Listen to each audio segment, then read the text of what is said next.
Hello aspirants, I hope you are having a great day. As promised in the previous video, we are back with yet another video packed with useful information for you.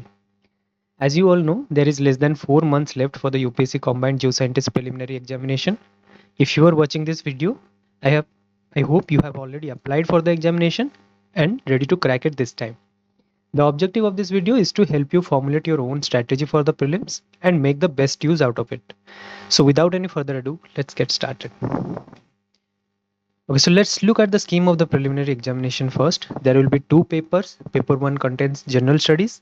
There will be 120 numbers of questions and the total mark in this paper is 100. So 0.8 marks for each question. The syllabus mentioned is the same as that of the UPSC Civil Services examination, which means it will cover current affairs, history of ancient, medieval and modern India, geography, Indian polity, Indian economy, environment and general science. On the other hand, paper 2 is your subject paper, that is geology in case of geologist and hydrogeologist posts. In this paper, there will be 120 questions with a total marks of 300, that is 2.5 marks for each question. Question will come from 10 different topics including hydrogeology. So out of 1200 marks of the examination, the prelims alone contains 400 marks. Now before we start discussing the approach for the GS paper, there are certain things to keep in mind. Firstly, please understand that general studies for UPSC Combined Geoscientist examination is not same as that of the UPSC Civil Services examination because the Geoscientist prelims is meant for candidates with science background only, which is not the case for UPSC CSC. Hence, you must approach this subject with a scientific aptitude. If you see the previous year questions, you will find that UPSC focuses more on the general science topics than the humanities subjects. So, your preparation must include this factor. Another crucial aspect to note, the topics mentioned in the general studies subjects are wide in their prospect. That means, even if you complete the syllabus from the standard resources, there will always be a chance that you may not be able to solve all the questions in the examination hall. Hence, you must analyze the previous year questions in greater detail to identify the areas of interest of UPSC. Another fact that there is a negative marking of 1/3 and the final score will include your prelim score as well makes the general studies an important yet a tricky part. So I would say while attempting questions, keep a safe margin of around 40 to 50 questions. If you feel you're comfortably able to achieve this range, do not go for guesswork in this paper as this may result in negative marking and if cutoff goes high, it will severely compromise your chances of clearing the preliminary stage itself.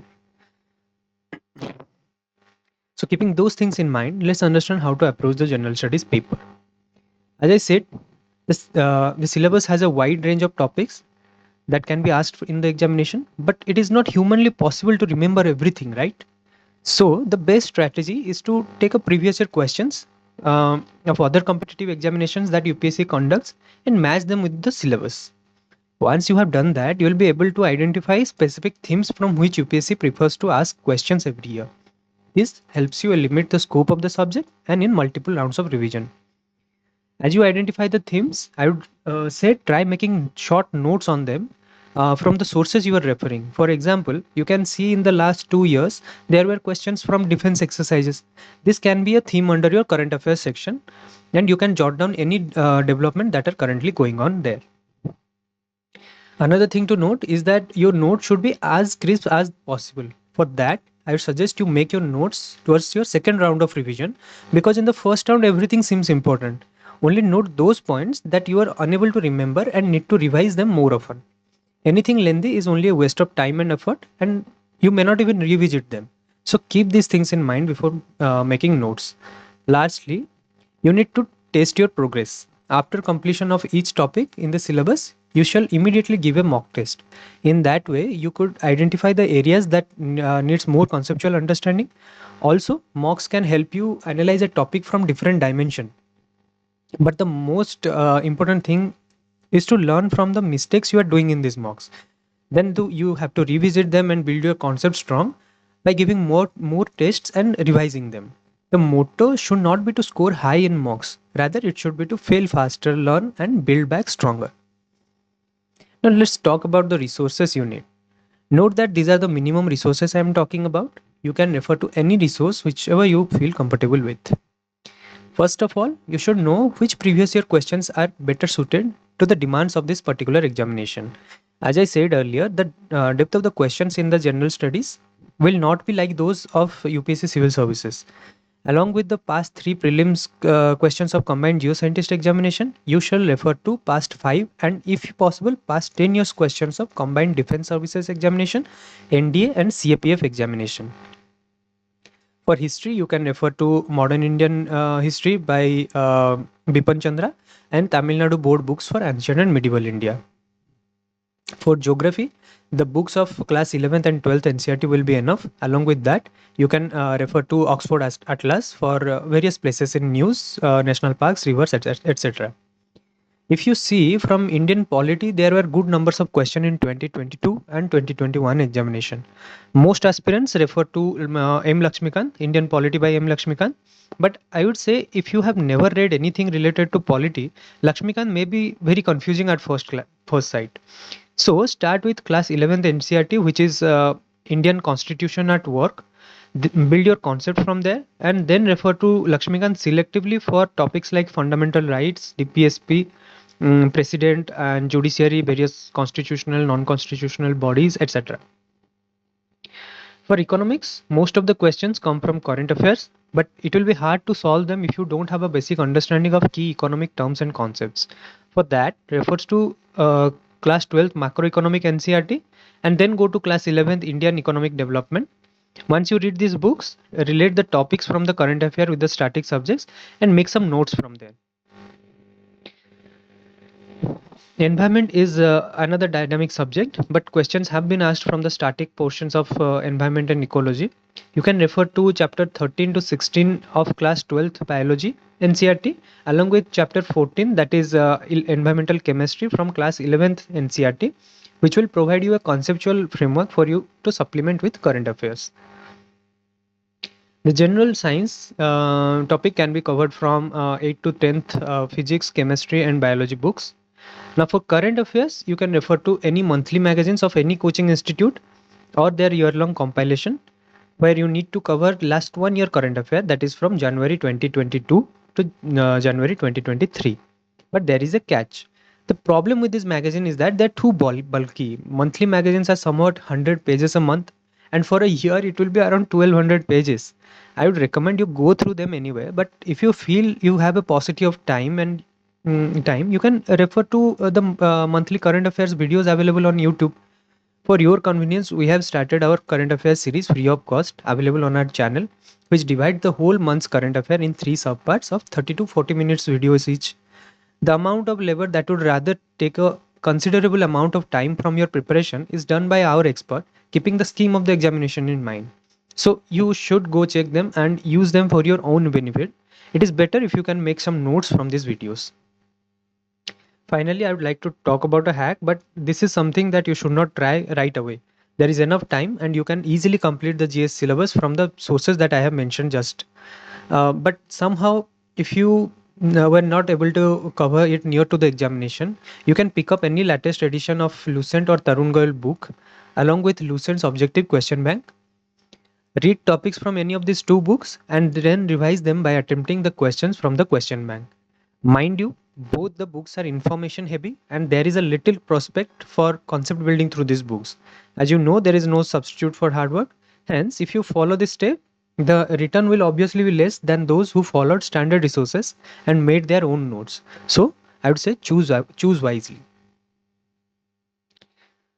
Now, let's understand the geology paper. I'm sure most of you are comfortable in this part, but however, let's discuss some of the key points.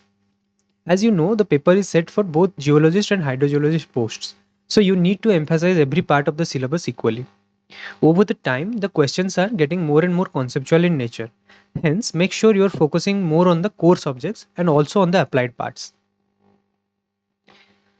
As mark distribution suggests, the prelims is honestly skewed towards the geology paper, as each question carries 2.5 marks, totaling to 300 marks. If you perform well in this paper, this can immensely help you clear the cutoff for this preliminary stage. But to clarify again, GS is equally important too because it can be decisive in your final rankings. Now, what should be your approach towards the geology paper? So the geology paper is where most of your preparation will be centered on, as you need it both in prelims and more so in mains. Therefore, the strategy for this paper needs to be an integrated pre-cum mains approach. First off, start with the past year question paper from around 2016 onwards, as they are based on current pattern of the mains examination. Then you have prelims question for the previous 3 years. Now match the questions with the syllabus of both prelims and mains. Once you have done that, you will find certain topics are asked more often in both prelims and main stages. After that, focus on these overlapping topics and then finish them first. After the initial round of reading, you shall make notes for each subject in mains cum prelims format, where you write down a topic in mains answer format and highlight the portion from them asked in the prelims. Like for example, there was a question on silicate structure in mains, and there is also a question in a form of match the column for silicate structure and their respective mineralogical examples. So you can integrate the two in a same note, right? The benefit of doing so is that you can revise your notes in an integrated manner for both prelims and mains, and it will be easier to recollect the concepts in a very efficient way. Also, remember that while covering the topic, you should cross-link them with other subtopics for an holistic coverage. For example, if you are studying igneous petrology, it is better to cover the geochemical behavior of trace elements in magmatic system, which is part of both igneous and geochemistry syllabus. Similarly, when covering physical geology portion, the physical geography portion of general studies can also be done simultaneously. This is this is a smart strategy to avoid repetition of similar topics and to save some extra time to prepare other subjects better while ensuring a holistic coverage of each topic in the syllabus. Lastly, in this paper too, you need to check your strengths and weaknesses. You may have confidence in this paper, but mocks will give you the much needed reality check. There will always be scope of improvement, as you know. If you score good marks here in the prelim stage itself, you can have some extra advantage in mains. If anything goes wrong in the mains paper, it can still be manageable if you have scored well in prelims. So read thoroughly, practice more through mocks, and revise them to ensure that you do not leave any loose end behind. I'm sure all of you know the resources for each individual topic. We need not discuss that here. Instead, here are some of the tips for you to improve your score in prelims. As I said, prioritize subjects common in both prelims and mains. While using previous year questions, refer them before starting a topic and then after the completion of the topic. In that way, you ensure maximum coverage of the important areas, and it also helps you build a better understanding of the subjects in line with the question. Again, appear for mocks. They will help you think in a different dimension of a subject. Finally your preparation should be dynamic. ऐसा नहीं कि बस काम समझ के बैठ गए हैं पढ़ने के लिए. It is your duty, it is your job to make it interesting. Keep an eye for the recent development in the field of geology, such as like fossil findings, mineral reserves that are found anywhere, and various issues that requires a geological analysis. Why? Because it will help you in each stage of the examination, right up to the interview. Let me summarize today's discussion for you. So start the preparation for both GS and geology simultaneously. Please do not neglect GS in expense of geology. You need to dedicate a 6 to 7 hours of quality study time daily. For example, 3 hours for geology, 2 hours for GS, and 1 to 2 hours for revision. This is just a representation that you should, that is an example that you should definitely focus more on geology, but appropriate time should also be given to GS and revision, because without revision, there will be no point of completing the syllabus. I would say make notes for both GS, and which should be only in prelims format, and for geology, which should be in an integrated format. Make them as crisp as possible so that you can revise them better.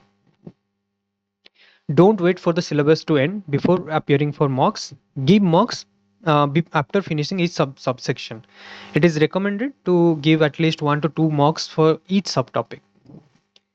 Use the divide and conquer approach. Divide the whole syllabus into smaller targets and achieve them regularly. This will help you keep your pace intact in the long run.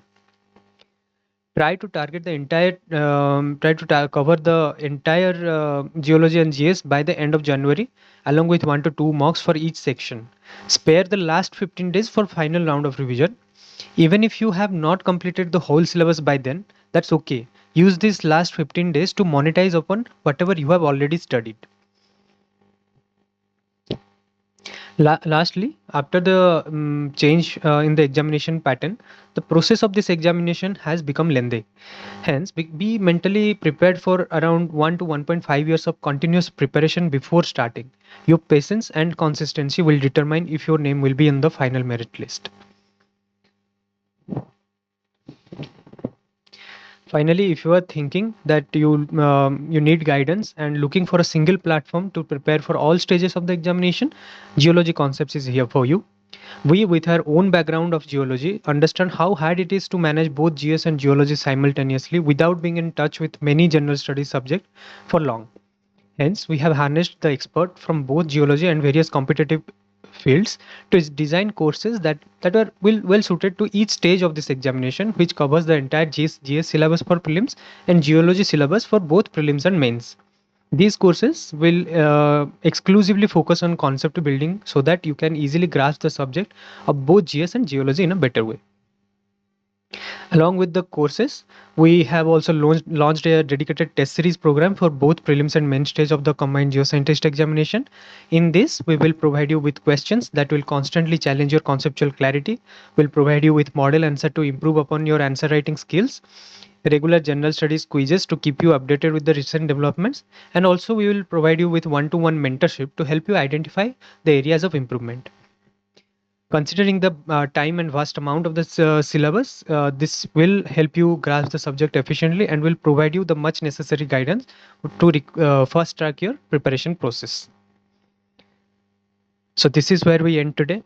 If you have found something meaningful from this video, consider sharing it with your fellow aspirants who are also appearing for the combined geoscientist examination. We will come up with more such videos in the future. Do follow our current affairs update, and if you need a proper guidance, check out our courses by clicking on the links given in the description box below.